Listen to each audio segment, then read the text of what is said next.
So I think it's interesting that this particular Sabian symbol is all about a general accepting defeat gracefully, and then there's a lot in here about kind of not being a bad loser, and of course we just kind of coming out of Wimbledon season, and so there's always that sort of focus on who kind of wins, and how the other, how the person's opponent accepts defeat, whether they're graceful, whether they're sort of a bit sulky, thinking about like John McEnroe in his day, and that kind of thing. But there's definitely something in here about being a good loser, or just learning that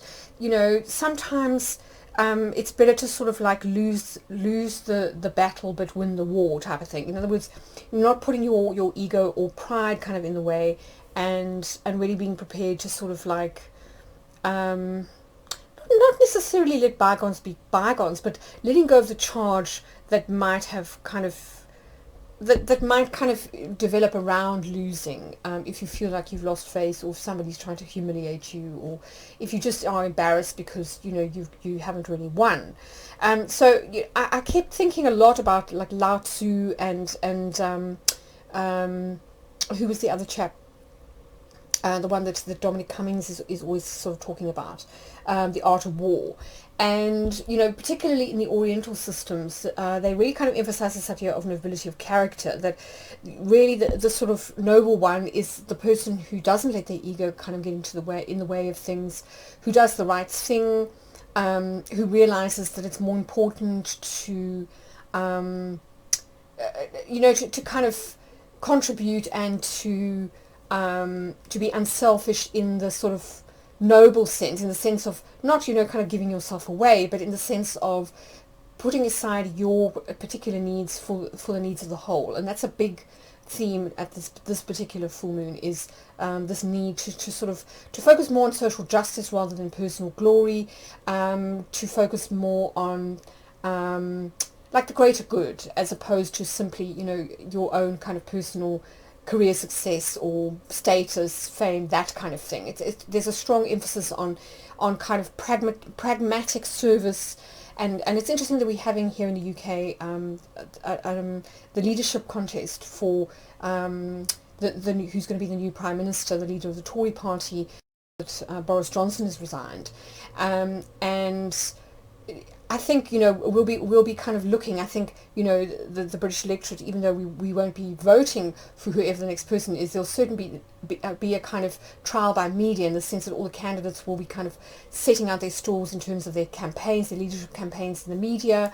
and I think that this is kind of pointing to the fact that very quickly they want to have this race quite quickly, and they want it to be sort of over, I think by the end of July. They want to whittle down to the final two candidates. So it's going to be quite a quick leadership race, and it'll be interesting to see how people accept kind of being knocked out of each round as we sort of go through this. And I think there's this real kind of, as I say, this emphasis on not kind of not sweating the small stuff, as I say, not necessarily feeling that you have to win or be right, but rather kind of focusing more on making sure that the right thing is done. And sometimes, we realize that, well, maybe our idea or our point of view is actually the less accurate one, or is not as good as somebody else's proposal, and just being kind of gracious enough to put aside that for the benefit of others. So, as I say, a lot about that in this particular full moon. And it's quite a full-on one, I must be honest. There are quite a lot of very key alignments to, first of all, the nodes, and secondly to the outer planets like Pluto and Uranus. So I think it is really pointing, whenever we got an emphasis on the transpersonal planets or the social planets, so from basically Jupiter outwards, we're talking about more than just ourselves. We're talking about, either leadership, contributing to society, making a difference, or indeed sort of, humanity. So, I think that's worth kind of bearing in mind when you kind of are working through this particular forecast, that it's one that I think is very much emphasizing those kind of Capricorn qualities, as I say, of society, the collective, and what is going to benefit all, so everyone in the tribe, if you like. So being a good leader in the sense of like, leadership as service, and but at the same time also having a certain degree of resilience, and we'll see that when we get to the lunar phase. Yes, and of course the converse to that is being a bad loser, feeling, taking everything personally, seeing the negative in everything, or just sort of making excuses, as to why you didn't win, rather, instead kind of going, well, how can I do better, or that kind of thing. I mean, there can also be elements of betrayal and loss, and the moon is going to be with Pluto, so that can sometimes bring up themes like around betrayal and power struggles, that kind of thing, or sort of people abusing their positions, or abusing power. So, that's not to say that it's all kind of roses and sort of unicorns. There's definitely quite an intense aspect to this particular full moon, and I think that is worth bearing in mind. But also just realizing that whatever happens now is to a large extent about kind of sort of seeing the long term, having the bigger picture, and realizing that even if you don't get what you want right now, that sometimes, losing in the short term means you win in the long term. And from that point of view, what I found was so interesting was that when I was preparing this forecast, I kept thinking, when I looked at the Sabian symbol, about hexagram 33, I think it is, in the I Ching, which is all about the retreat to the mountain shrine. And that, in sort of the I Ching or in the Tao Te Ching, it certainly is all about this idea of strategic retreats as a military tactic. So, as I say, kind of giving up the battle to win the war, sort of regrouping,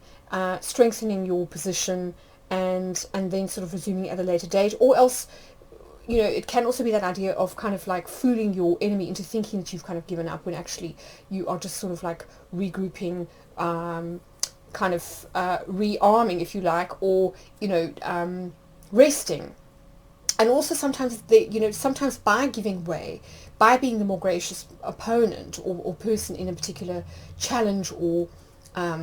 contest, you do end up coming out on top, particularly if the other person, your opponent, is very egotistical and does always want to be sort of like right or have the last word, that type of thing, that you end up actually looking better, if you are able to sort of walk away gracefully, or to say, okay, you over to you, or you have it, that kind of thing. And I think that's a real kind of British thing, actually. It's quite sort of inculcated into British culture, this idea of not being too bombastic or overly egotistical, and to say, that's a fair point, that kind of thing. So it's that kind of energy, fair play, the spirit of fair play, that I think is at work here. And so I'll kind of leave it at that.